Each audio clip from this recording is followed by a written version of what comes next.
موت کے وقت کتنی تکلیف ہوتی ہے؟ ناصر صاحب مظفر آباد سے پوچھتے ہیں کیا ایسا ممکن ہے کہ مسلمان کی روح اس حالت میں قبض ہو کہ اسے بالکل تکلیف نہ ہو؟ جی بالکل ممکن ہے۔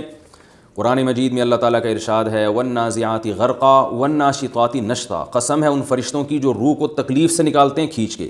اور ان فرشتوں کی بھی قسم جو روح اور جسم کا صرف بندھن کھولتے ہیں اور روح پھڑکتی ہوئی اڑ جاتی ہے۔ تو نیک لوگوں کی جب وفات ہوتی ہے تو ان کی جو روح جب نکلتی ہے تو اس روح نکلنے کی ان کو ذرا بھی تکلیف نہیں ہوتی، بلکہ اور الٹا راحت ہوتی ہے۔ تو اب جس کا جیسا عمل ہے، جتنا نیک ہے اس کو اتنی کم تکلیف ہوگی۔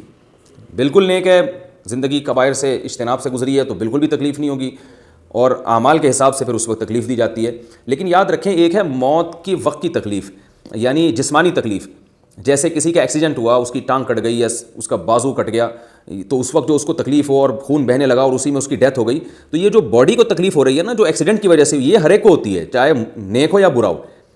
تو یہ والی تکلیف تو کیونکہ ایک جسمانی تکلیف ہے نا، جیسے ایک نیک آدمی کو بھی جب کانٹا لگے گا تو اس کو بھی وہی تکلیف ہوگی جتنا برے آدمی کو کانٹا لگنے سے ہوگی۔